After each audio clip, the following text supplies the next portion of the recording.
Alex, I spent 3 hours yesterday trying to convince a lower ball joint that it didn't actually want to be fused to the steering knuckle for the rest of eternity. It's like trying to negotiate a divorce between two pieces of rusted iron that have been married by road salt and bad intentions. And let me guess, the ball joint won the first 3 rounds? You look like you went 12 rounds with a coal miner. I've got grease in places grease has no business being. But that's the thing about steering and suspension. It's the most neglected part of a build until the moment your truck starts wandering down the highway like a bloodhound on a scent trail. People obsess over horsepower, but nobody talks about the magic trick of actually keeping the rubber pointed where you want it to go. It's not exactly the glamour side of the shop. It's loud, it's heavy, and everything is under enough tension to launch a small cat into orbit. But since we're diving into the deep end today, where does a regular person even start? When does "that's just how an old truck drives" turn into "I'm one pothole away from a ditch"? It usually starts with a whisper, then turns into a shout. You're driving along, and suddenly the steering wheel feels like it's connected to the wheels by a suggestion rather than a shaft. Or maybe you hit a bump, and the front end does a little samba that lasts 3 seconds too long. I've felt that floaty, "I'm driving a marshmallow" sensation. Is that always the shocks? Shocks are the usual suspects, sure. Their whole job is to tell the springs to calm down. Without them, you're just a pogo stick with headlights. But it's the sneaky stuff that gets you. Those sway bar bushings, for instance, they're these tiny little chunks of rubber that look like nothing, but when they perish, your car starts leaning in corners like a sailor who's had 3 too many at the port. So basically, if the car feels like it's seasick, check the rubber. Precisely. And don't get me started on the death wobble. If you've ever felt the steering wheel try to vibrate the fillings out of your teeth because a track bar bushing gave up the ghost, you'll never ignore a squeak again.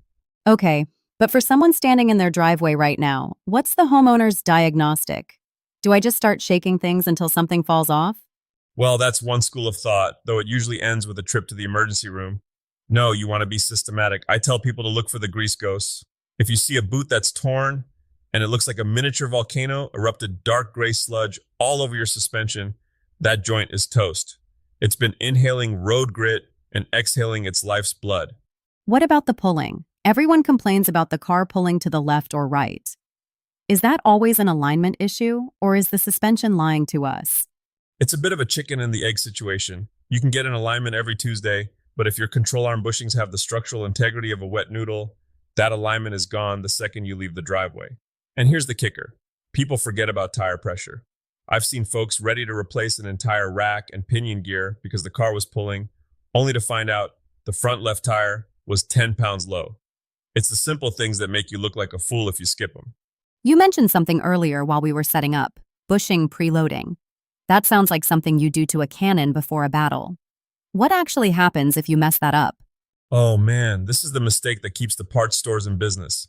When you replace a control arm, most people tighten those bolts while the car is still up on jack stands with the wheels hanging in the air. Wait, isn't that when you have the most room to work?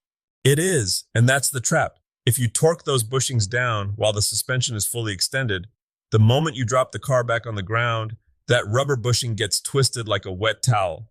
It's under massive stress just sitting in the driveway. Give it 2 months of driving, and that brand new rubber will tear itself to pieces. You have to wait until the weight of the vehicle is back on the wheels, what we call ride height, before you do the final tighten. So you're saying I have to crawl under the car while it's on the ground? That sounds tight and dirty. It is both. Welcome to the craft, Alex.